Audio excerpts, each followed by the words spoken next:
मेरे प्यारे भाई बहनों लोग, आपको उस जय मसीह की और प्रभु में आप सभी लोग आनंदित रहिए। परमेश्वर आप सबको आशीष दे। तो अभी मैं पिछली वीडियो में एक बात को कर रहा था कि धन्य है वे मनुष्य जिनके मन शुद्ध हैं, क्योंकि वे परमेश्वर को देखेंगे।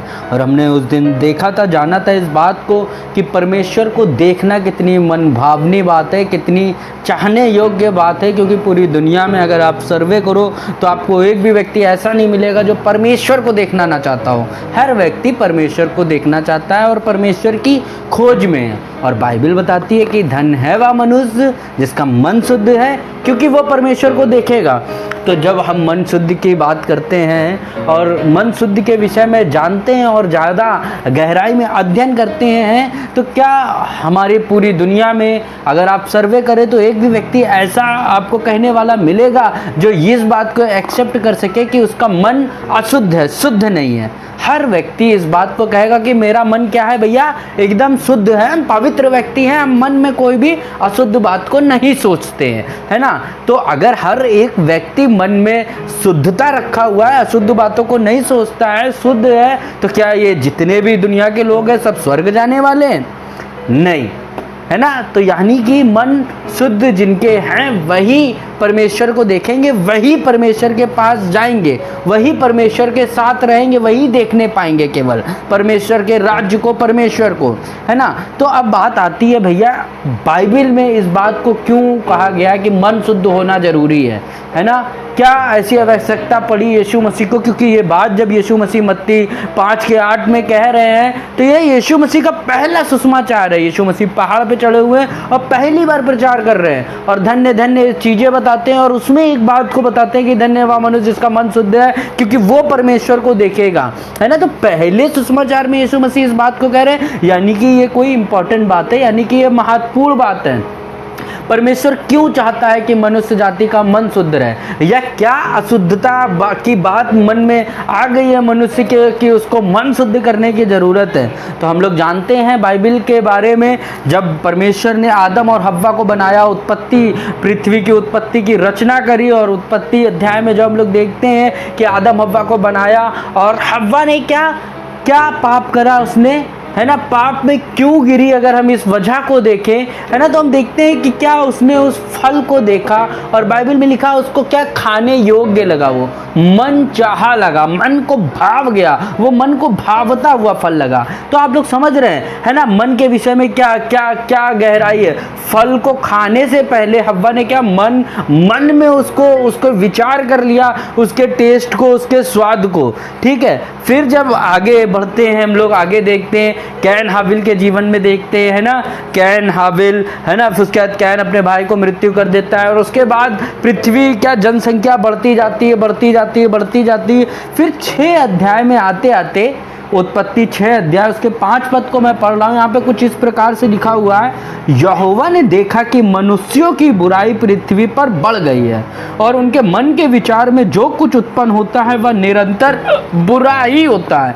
ठीक है, अभी हम लोग मन के विषय में बात कर रहे हैं और मैंने हव्वा के जीवन से बताया कि मन को क्यों शुद्ध होने की ज़रूरत है, या मन के विषय में बाइबल क्यों बात कर रही है, और हम लोग इसको लगातार सुनने वाले हैं मन के विषय में। तो मैं बताता रहूँगा कि मन क्यों इतना महत्वपूर्ण है मन, क्योंकि मन के विषय में बाइबल में बहुत सी बातें दी गई हैं, है ना।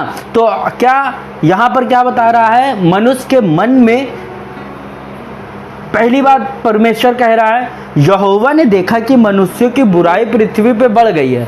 यहोवा अपनी पृथ्वी को, अपने बनाए हुए लोगों को जब स्वर्ग से देख रहा है तो क्या देख रहा है, क्या पा रहा है? बुराई बढ़ गई है। ठीक है, अब बुराई बढ़ गई है और उसके बाद क्या दूसरी बात लिखी, और उनके मन के विचार में जो कुछ उत्पन्न होता है वह निरंतर बुरा ही उत्पन्न होता है। समझ रहे हैं, मनुष्य के मन में जो भी उत्पन्न हो रहा है निरंतर, है ना, जो भी उत्पन्न हो रहा है वो निरंतर बुरा ही उत्पन्न हो रहा है, लगातार बुरा उत्पन्न हो रहा है। ये बुराई रुक नहीं रही है मनुष्य के मन में।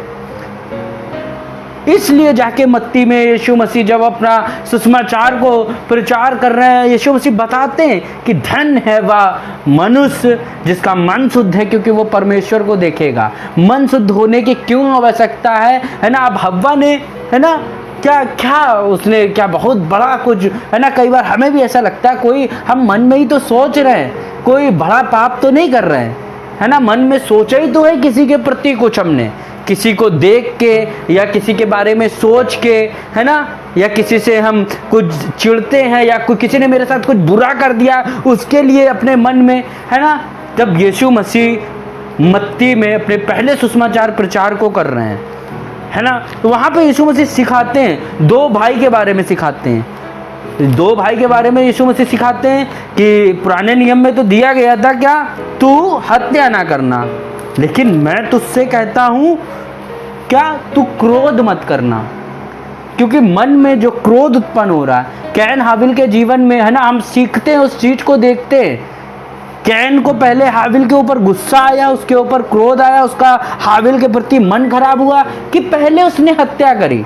हम लोग देखते हैं पहले उसका मन खराब हुआ अपने भाई के प्रति, पहले उसके मन में कड़वाहट आई अपने भाई के प्रति, उसके बाद हत्या करी। तो मत्ती में यीशु मसीह सिखाते हैं 5:21 में, है ना, तुम पुराने नियम में तो दिया गया था कि तुम हत्या मत करना, लेकिन अभी मैं तुमसे कहता हूँ तुम क्रोध मत करना, तुम मन को शुद्ध रखना, है ना। मन को क्यों शुद्ध रखना, क्यों क्रोध मत करना? क्योंकि हत्या बाद में होती है, लेकिन पहले क्या होता है, मन में विचार आता है उसकी हत्या करने के लिए, है ना, उसके बारे में बुरा बोलने के लिए, उसके बारे में हमेशा निरंतर बुरा सोचने के लिए, कुछ बुरा करने के लिए। मन के जो विचार हैं, है ना, जो मन में उत्पन्न होता है, बाइबल बताती है निरंतर बुराई। बुराई का मतलब क्या? बुराई का मतलब वो कार्य जो परमेश्वर की इच्छा के विरुद्ध है। हव्वा के मन में उत्पन्न हुआ कि वो फल क्या खाने योग्य है ना। तो ये क्या, ये आज के समय में बहुत से लोग क्योंकि उत्तर देते हैं, भैया मैं गाली नहीं बकता हूँ, भैया मैं ये ड्रिंक नहीं करता हूँ, मैं स्मोकिंग नहीं करता हूँ, मैं, है ना, मैं संसार के रीति के जैसे लोग जीते वैसे नहीं जी रहा हूँ, है ना। हव्वा भी नहीं जी रही थी जो संसार के लोग करते थे, है ना, ड्रिंक, जो भी सारी चीज़ें हम जानते हैं, पाप को जो हम देखते हैं, है ना। हव्वा भी वो वाले पाप नहीं कर रही थी, लेकिन एक पाप हव्वा ने करा। वो पाप क्या था कि परमेश्वर की आज्ञा का उल्लंघन। ठीक, पाप यानी कि परमेश्वर की आज्ञा का उल्लंघन, यानी कि परमेश्वर के विरुद्ध जाना, है ना। और ये चीज सबसे पहले उत्पन्न कहाँ पे होता है? हमारे मन में, हमारे विचारों में।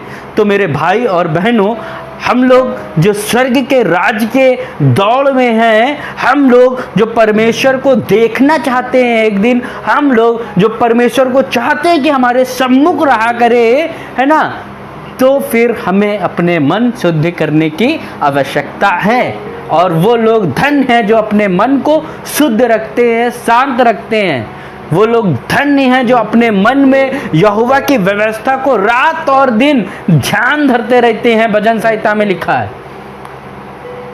Praise the Lord, hallelujah.